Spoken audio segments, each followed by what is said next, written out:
friends, thanks for joining me. Today we're talking about the birth of Jesus. Hi friends, I'm Miss Nancy Ruth. And I'm Mr. Roger. We want to see kids living for Jesus. This is part of Bible Drill Red Cycle, so for more information, check out the description below. Let's look at what we're going to talk about today. We're going to talk about which Gospels tell what about Jesus' birth story, where is the actual birth recorded in the Bible, some memory tips so you can find that passage quickly, and then we'll also cover very briefly some more Christmas questions you might have. All right, let's get started. This is a popular scene. I just pulled a generic photo of a nativity set, and we see these all over the place. It has angels and wise men and shepherds and sheep and Mary and Joseph and of course, baby Jesus and usually camel, all kinds of things in there. Well, you know what? This is not really biblically accurate, and that's what we're going to talk about today.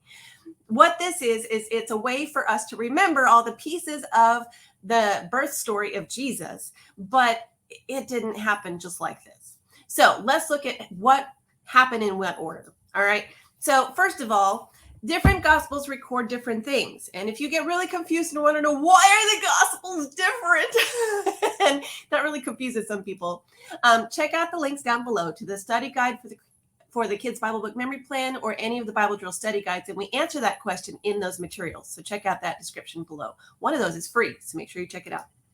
Okay, so in Luke, we learn that Mary and Joseph were engaged. And like we talked about in that video, in the culture of the time, when you were engaged, it was pretty much like you were married, except you didn't live together.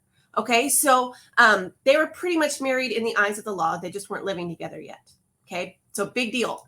Then Mary was going about her everyday business, and an angel appeared to her and told her she would have a special baby. And you can check out that video to learn some more. Okay, what about Joseph?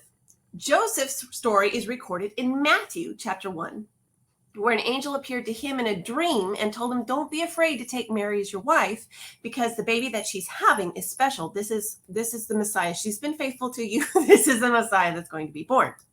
Okay, then we have to flip back to Luke to find out what happens next. So in Luke, we learn that there's a census going on. Now, a census is a way to record how many people are living in a country or a territory.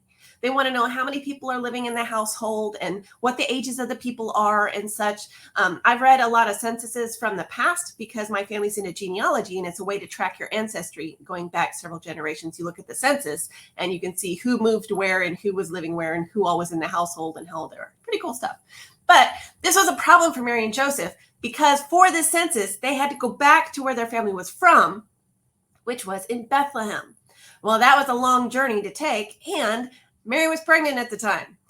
Hey, if you know a pregnant lady, you know it can be a little stressful to travel when you're pregnant, especially toward the end of the pregnancy, and that's where they were. And a lot of pictures we think of Mary and Joseph traveling and the two of them together on a donkey, braving the elements all alone.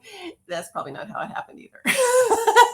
Because in the culture of the day, how it worked is whole families would travel together. For one thing, it was really dangerous to travel by yourself. There were bandits and all kinds of things. So there was safety in groups, in numbers. And for another thing, the whole family had to go to Bethlehem anyway. So why wouldn't they travel together? It would just make sense. They lived in a community, a large family community, and they traveled as such as well. So probably there was a whole group of people traveling with them. All right. So then the time came for Jesus to be born, and he was laid in a manger because there was no room for him in the inn. And we have a blog coming up in December that explains that a little bit more. I will update that in the description for when that happens. All right. So the baby's born. There's no room for them, probably because they're traveling with all these people, and they want a little privacy for the birth. Okay. So that's when Jesus was born. Then we have all these other characters and other people involved. We have the shepherds, and the angels appeared to the shepherds and told them right away, hey, guess what? The baby's been born. And we'll talk about that next week. And they went to go see the baby wrapped in swaddling clothes and lying in a manger. That happened right away. Then some time passed. And we see it. We have to jump to Matthew to see this part. Some time passed, and Matthew even says that. Then the wise men came. And I want us to think for a minute. If you read that passage really carefully, it mentions 3 gifts that the wise men brought, but it doesn't say how many wise men came. Usually in the nativity sets that we see, there's 3 because there were 3 gifts. But again, there's safety in numbers. So they were probably traveling with a huge group of people. Just something to think about. All right, so the Magi come and they come to Herod and they say, where's this new baby, this new king that has been born? And Herod's like, what? New king? Aha! So he puts on this act for the Magi and helps him find out it's in Bethlehem. And then Herod's like, oh, and come tell me where the baby is so that I can worship too. Wink, wink, nudge, nudge. He didn't want to do that at all. He didn't want any competition. He wanted to know where his baby was so he could get the competition out of the way. Oh my. But don't worry. The angels warned the Magi in a dream not to go back to Herod, and they didn't after they worshiped the child. All right.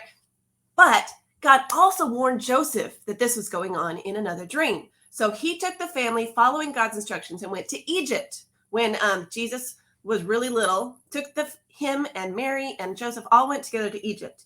And this, we don't know if it was just them. Probably they went with either joined another group or went with some folks, but they went to Egypt until Herod was gone and the safety and the danger was out of the way. Then when Herod died, they were allowed to come back and they moved to Nazareth, which is why Jesus was born and raised, or not born, Jesus was raised in Nazareth. So they say he was from Nazareth. Okay. Now let's look at some of the other gospels. John does things a little bit differently. Instead of like Matthew and Luke do, where he describes the events of Jesus' birth, John focuses on who Jesus is and the fact that he is God and the fact that as God, he was present before the beginning. He was there in the beginning with God. God created all things, which means Jesus created all things as the Word. You can read it in John 1. It can be a little mind-bending, but that's who the Word is talking about. It's talking about Jesus. Jesus is God. He's the light in the darkness. He came to provide the way of salvation for a lost world, for you and for me. Okay, so that's what John focuses on. Mark, he's ready to get to the action stuff. Mark is an action book. Let's go, let's go, let's go. Okay, so Mark doesn't really cover the birth. He just jumps right in when Jesus is an adult. Okay. Now remember, if you want to know why all these differences are happening, check the resources in the description below. All right, so let's look the actual birth of Jesus, when he was actually born, not all the surrounding events and things, happens and is recorded in Luke 2, verses 1 through 7. So I put together this little picture to help us remember that. The birth of Jesus is in Luke 2, 1 through 7. So here's our little Luke character. Do you remember that guy? Here's how we get that.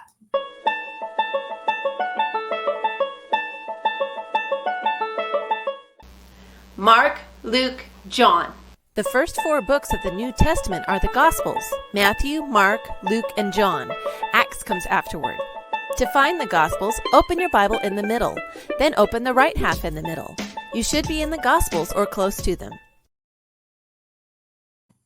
All right, so here's our Luke character up in the night sky to remember. Then it's Luke chapter 2, verses 1 through 7. So there are 2 cows, chapter 2, 1 manger, and 7 sheep. Luke 2, 1 through 7. That's how I remember where the birth of Jesus is found, and I hope that helps you too.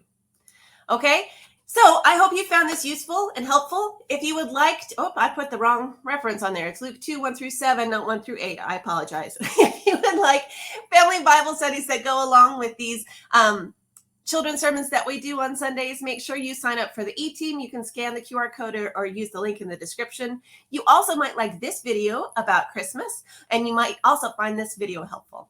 I love you, friends, and I'll see you next time.